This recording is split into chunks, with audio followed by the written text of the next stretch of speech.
नमस्कार, big debate में आपका स्वागत है। मैं हूं आपके साथ महेंद्र विश्वकर्मा।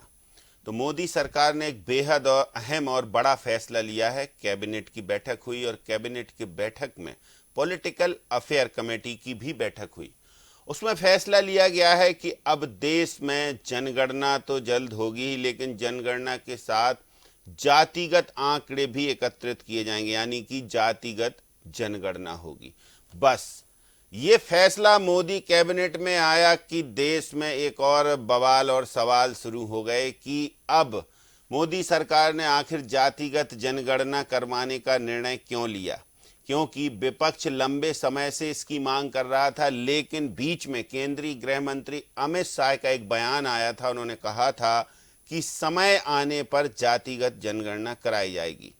आजाद भारत में पहली बार जातिगत जनगणना कराने का निर्णय लिया जा रहा है, क्योंकि इससे पहले 1931 में चूंकि अंग्रेजी हुकूमत थी तो उस समय जातिगत जनगणना कराई जाती थी, लेकिन आज़ादी के बाद से हर 10 साल में जनगणना होती रही है और ये हर 10 साल में आंकड़े भी इकट्ठे होते रहे हैं। लेकिन 2021 में ये जो जनगणना ओवरऑल देश की जनगणना होती है वो नहीं हो पाई थी। कारण भी था क्योंकि कोविड का दौर था और कोविड के दौर में पूरा देश त्रस्त था। लेकिन अब मोदी सरकार ने देर सवेर ही सही जातिगत जनगणना यानी पूरी जनगणना के साथ जातिगत जनगणना कराने का निर्णय लिया है, तो उसकी प्रतिक्रियाएं भी सामने आने लगी। हालांकि इस बीच जानकारी दी केंद्रीय रेल मंत्री अश्विनी वैष्णव ने, और उन्होंने कांग्रेस पर और कांग्रेस की सरकारों पर सीधा निशाना साधा। उन्होंने कहा कि कांग्रेस की सरकारों ने सिर्फ सर्वे कराया,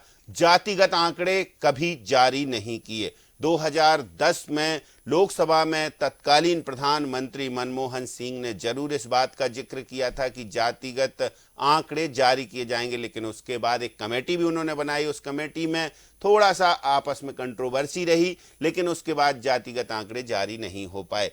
अब केंद्र सरकार के इस फैसले को लेकर पूरे देश भर से प्रतिक्रियाएं भी आ रही हैं। बहुत सारे दल हैं जो भाजपा के समर्थित दल हैं, एनडीए समर्थित दल हैं, वो कह रहे हैं कि ये बड़ा फैसला है, अहम फैसला है। लेकिन यहाँ विपक्ष और इंडी गठबंधन कह रहा है कि हमारी जीत है, क्योंकि हम लंबे अरसे से ये बात करते आ रहे हैं। दूसरा पहलू भी इसका एक और है। दूसरा पहलू ये है कि कर्नाटक, आंध्र प्रदेश, बिहार और तेलंगाना, ये 4 राज्य अपनी जनगणना करा चुके हैं, यानी कि जो स्टेट लेवल पर जनगणना होती है वो जनगणना जातिगत आंकड़ों सहित वो करा चुके हैं। अब ये जनगणना महत्वपूर्ण क्यों होती है और क्यों इतनी चर्चा हो रही है, ये भी आपको बता रहे हैं। क्योंकि देखिए, किसी भी देश के कुछ पॉलिसी बनाने में सरकार कैसे पॉलिसी बनाए, कैसे किन लोगों को क्या लाभ दे, किन को कौन सी कैटेगरी में रखे, कौन से वर्ग के लोग, कौन से जाति के लोग कहाँ फिट होते हैं सरकार की पॉलिसियों में, इन सब चीज़ों का ध्यान रखते हुए सरकार ये जनगणना कराती है। तो जनगणना पर पहली प्रतिक्रिया अश्विनी वैष्णव की जानकारी सहित आपको सुनवाते हैं और फिर विपक्ष क्या कह रहा है वो सीधे चर्चा पर चलेंगे। जातियों की गणना एक सर्वे के स्थान पर मूल जनगणना में ही सम्मिलित होनी चाहिए। इससे यह सुनिश्चित होगा कि समाज आर्थिक और सामाजिक दृष्टि से मजबूत होगा और देश की प्रगति भी निर्बाध चलती रहेगी। आज दिनांक 30/4/2025 के दिन प्रधानमंत्री श्री नरेंद्र मोदी जी के नेतृत्व में राजनीतिक विषयों की कैबिनेट समिति ने यह निर्णय लिया है कि जातियों की गणना को आने वाली जनगणना में सम्मिलित किया जाए। यह इस बात को दर्शाता है कि वर्तमान सरकार देश और समाज के सर्वांगीण हितों और मूल्यों के लिए प्रतिबद्ध है। जैसे कि पहले भी जब समाज के गरीब वर्गों को 10% आरक्षण का प्रावधान किया गया, तब भी समाज के किसी घटक में तनाव उत्पन्न नहीं हुआ था। तो चलिए चर्चा शुरू करते हैं। कुछ खास पैनलिस्ट हमारे साथ हैं। परिचय आपसे करवाते हैं। गुंजन चौकसे जी भारतीय जनता पार्टी से हमारे साथ जुड़ी हुई हैं, प्रमोद द्विवेदी जी कांग्रेस से, और वरिष्ठ पत्रकार खिलावन चंद्राकर जी। आप तीनों का बहुत स्वागत है। तो प्रमोद द्विवेदी जी, क्या कहेंगे आप? मोदी सरकार ने एक बहुत बेहद अहम निर्णय लिया है। सरकार इसको अपनी उपलब्धि बता रही है और एनडीए गठबंधन के जो नेता हैं वो कह रहे हैं सरकार का ये दूरगामी प्रयास है, सकारात्मक सोच है। इस जो सिनेरियो जो चल रहा है देश का, उस बीच मोदी सरकार की जो पॉलिटिकल अफेयर कैबिनेट कमेटी की बैठक है, उसमें ये महत्वपूर्ण फैसला कैसे देखेंगे इसको? प्रमोद जी तो शायद अभी डिस्कनेक्ट हो गए हैं। तो गुंजन चौकसी जी, इस फैसले को ओवरऑल एनडीए के जो नेता हैं वो तो अच्छा बता ही रहे हैं, आप कैसे देख रही हैं?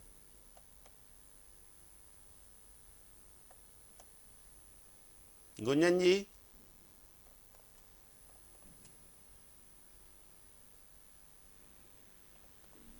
आवाज शायद गुंजन जी तक भी नहीं पहुंच पा रही है।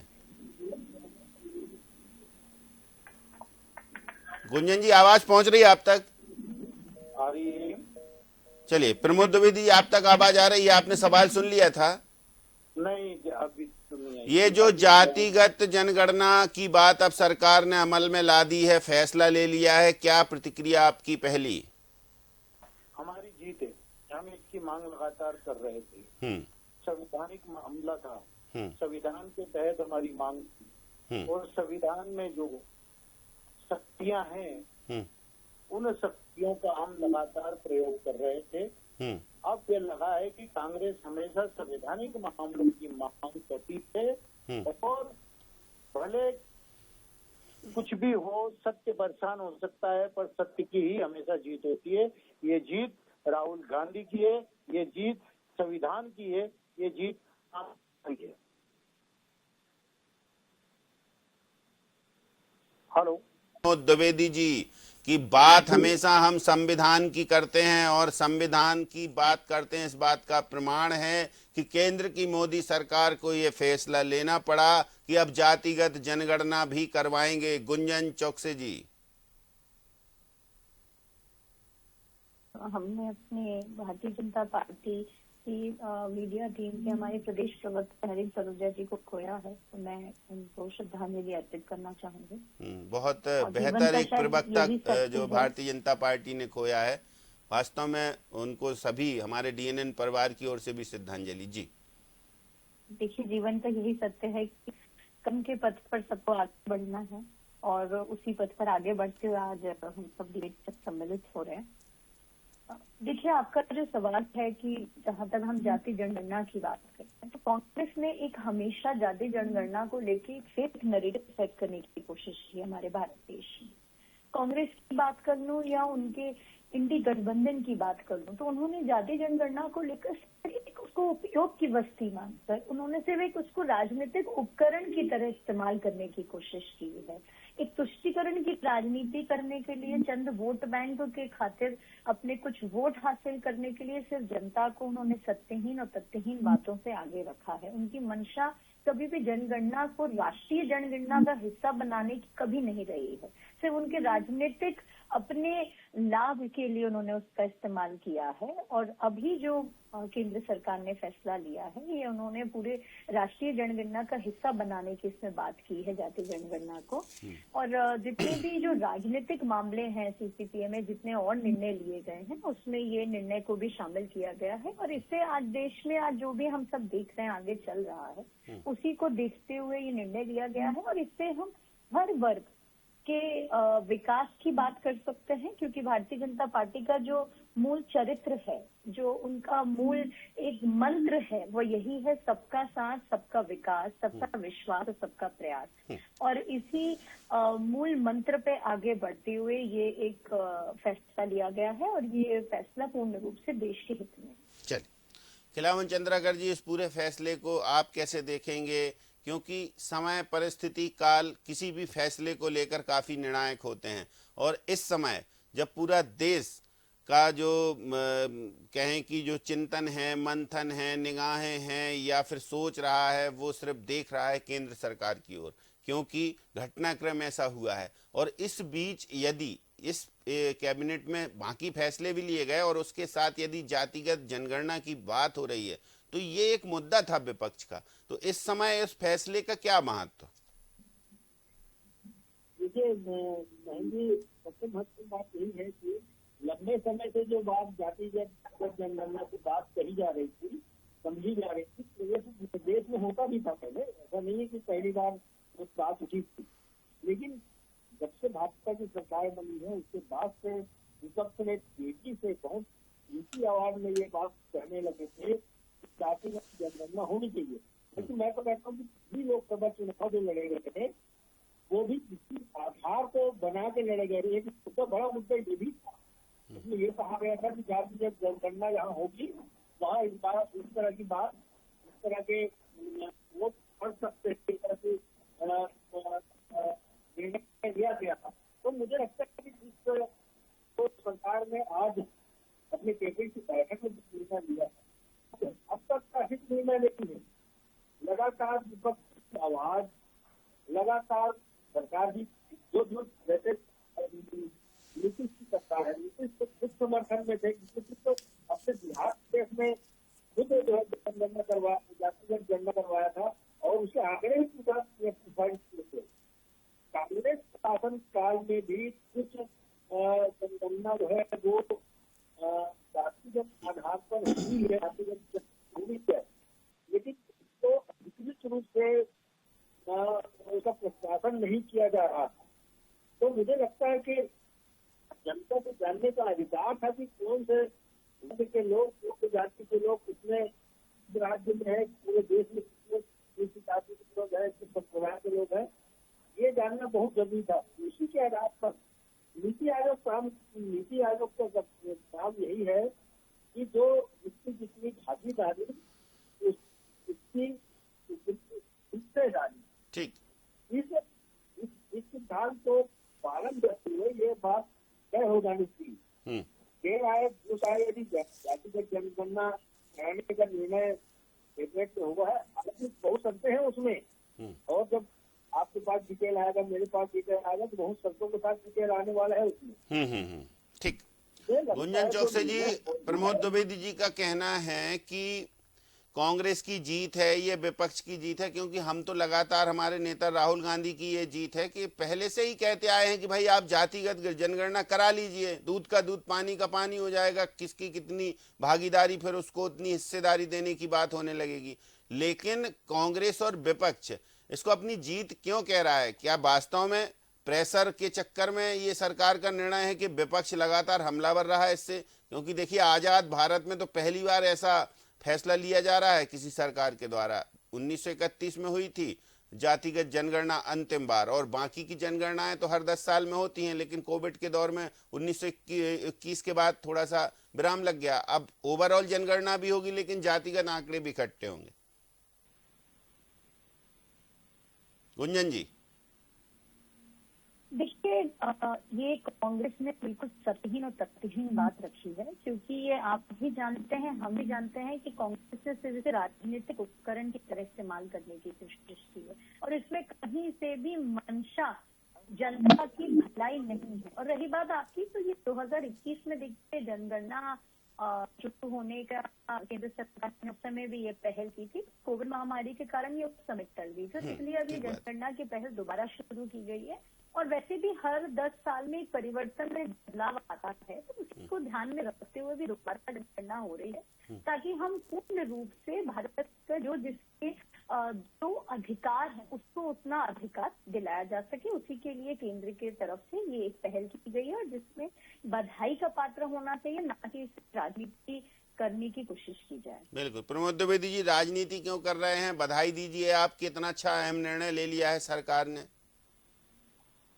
मैं तो ये कहूँगा कि अगर ये करें तो अच्छा, अगर हम कुछ करें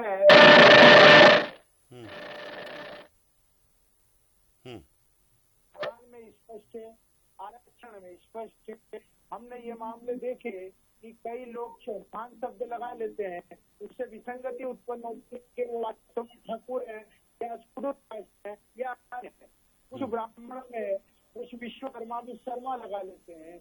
इन सारी चीजों से कई बार तो भारतीय जनता पार्टी के कई उम्मीदवार निर्वाचित होने के बाद जाति सर्टिफिकेट फर्जी पाए जाने पर उनका चुनाव अवैध घोषित हुआ। कई अन्य दलों के साथ भी हुआ। कई लोग सर्विस में इस तरीके से सर्टिफिकेट लगा करके आए। कई आदिवासी क्षेत्रों में आदिवासी बन गए, लेकिन वो आदिवासी क्षेत्र मतलब जाति के थे ही नहीं, उस जनजाति के नहीं थे। कई जनजाति किस जाति में है ये स्पष्ट नहीं हो रहा था। इन सारी चीजों के कारण संवैधानिक व्यवस्थाओं का जो व्यवस्था की गई थी, जिसका लाभ दिया जाना था निचले स्तर पर, वो स्तर को स्पर्श करने के लिए कांग्रेस ने मांग की।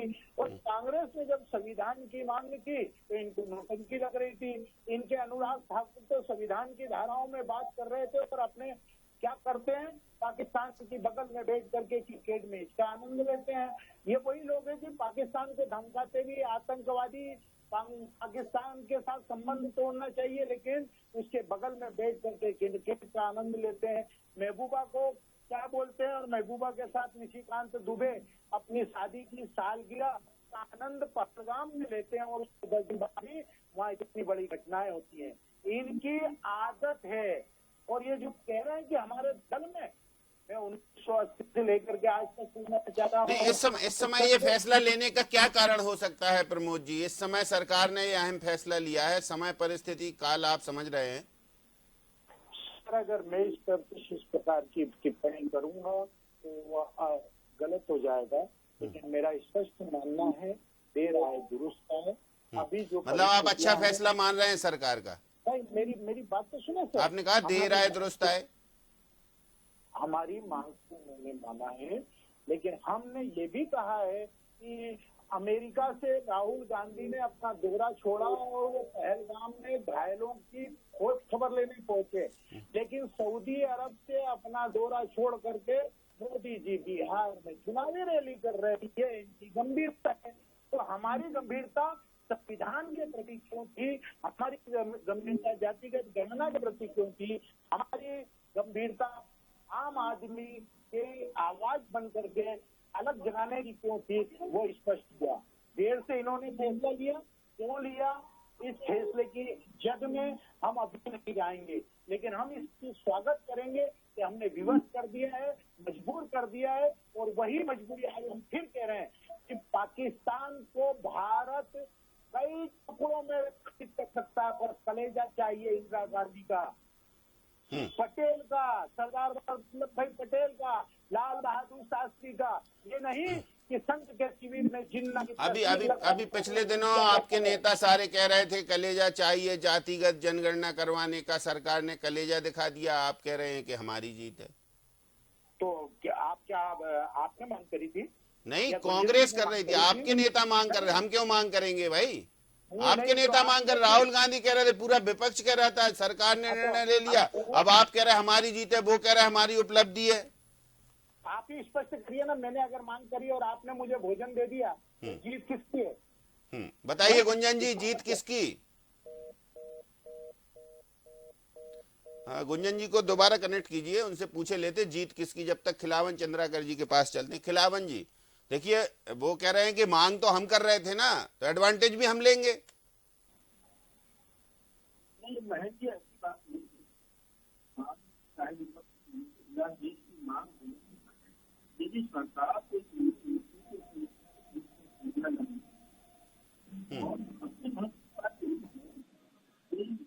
सरकार के पास आज बजट आमंत्रण के लिए, जैसे आदिवासी कल्याण विभाग को बजट आमंत्रित करना है,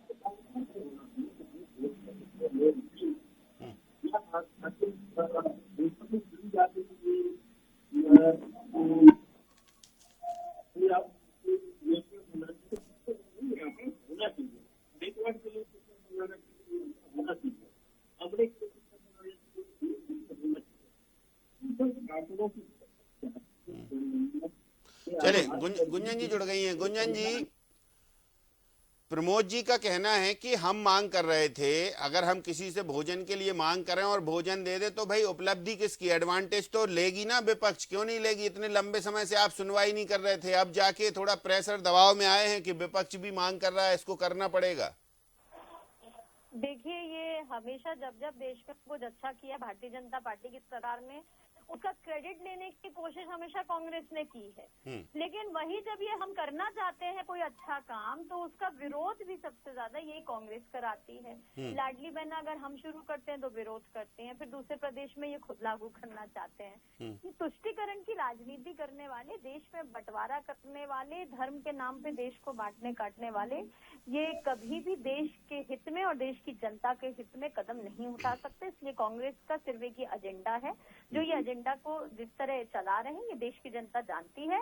करने वाले ये काम अब तक कर चुके होते, ये हमेशा से भारतीय जनता पार्टी की सरकार ने इस पे पहल की है और आज उसको क्रियान्वयन के रूप में सबके सामने लेकर आए। प्रमोद द्विवेदी जी, मौका तो आपको मिला था। अश्विनी वैष्णव जी कह रहे हैं, बयान सुना होगा आपने, कि कह रहे हैं कि कांग्रेस 2010 में सर्वे करवा लिया था लेकिन अमल में नहीं ला पाए थे, बाद में पॉलिटिकल टूल के रूप में इस्तेमाल करते रहे आप लोग इस पूरे मामले को। अब इस पर मैं, वो पत्रकार हैं, उनका जवाब तो मैं नहीं दे सकता, पर गुंजन जी का जवाब एक राजनीतिक दल के रूप में जो उन्होंने प्रतिक्रिया व्यक्त की है, तो तुष्टीकरण की राजनीति करने की आदत भारतीय जनता पार्टी की है।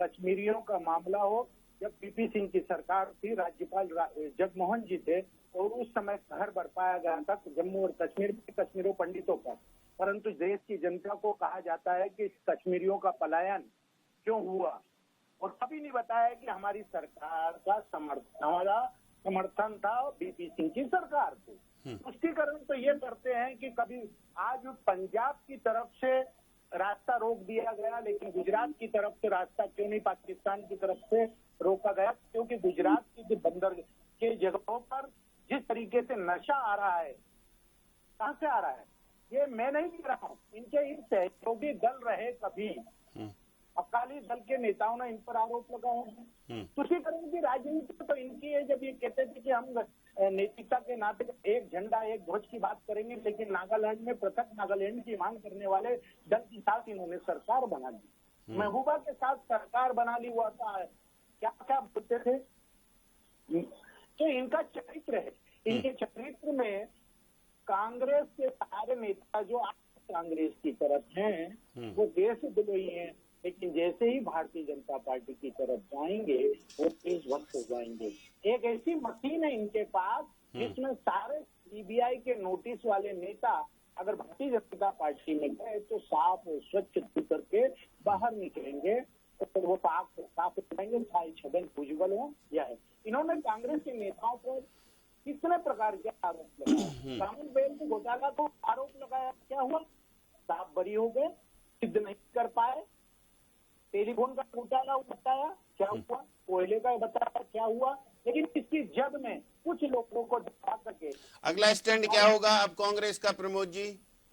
मैं इसके लिए अधिकृत नहीं हूँ, लेकिन कांग्रेस शुरू से आम जनता की लड़ाई जमीन पर लड़ रही है। विपक्ष में अपनी सबसे कम संख्या वाले समय पर भी थे, और अभी अगर चुनाव आयोग ने जो अपनी बड़ी गलती को स्वीकार कर लिया है, अगर वो पहले स्वीकार कर लेती तो कई राज्यों की सरकार आज भारतीय जनता पार्टी की नहीं होती, कांग्रेस की होती, और बहुमत भी भारतीय जनता पार्टी को 90 सीटों पर ही लाकर पटक देता। 90 सीटें प्रसारण इन्होंने लिए, तो भलाई ताक में ये रखते हैं अटल बिहारी। अभी स्टैंड पर क्लियर रहेंगे, और जो सरकार जैसे जातिगत जनगणना करवाएगी तो उसमें विपक्ष अपनी भूमिका निभाएगा कुछ ना कुछ। ठीक, चलिए, बहुत शुक्रिया प्रमोद जी, बहुत शुक्रिया गुंजन जी, बहुत शुक्रिया खिलावन चंद्राकर जी इस चर्चा में शामिल होने के लिए। तो देखिए, जातिगत जनगणना कराने की बात सरकार, जो मोदी सरकार ने फैसला लिया, लेकिन उस फैसले के बाद अब सियासत खूब हो रही है और विपक्ष जमकर हमलावर है। क्रेडिट कह रहा है विपक्ष के हमारा है, क्योंकि हम लगातार बात कर रहे थे। सरकार के जो नुमाइंदे हैं, सरकार कह रही है केंद्र की कि हमारी उपलब्धि है, क्योंकि हमने तो पहले ही ये इंडिकेशन दिए थे। केंद्रीय गृह मंत्री अमित शाह कह चुके थे कि समय रहते कराई जाएगी, लेकिन समय ये होगा ये किसी को पता नहीं था। फिर भी अब देखते हैं इस जातिगत जनगणना पर कौन क्या प्रतिक्रिया देता। उन प्रतिक्रियाओं के साथ भी हम आपके सामने हाजिर होंगे। बिग डिबेट में इतना ही, मुझे दीजिए इजाजत, नमस्कार।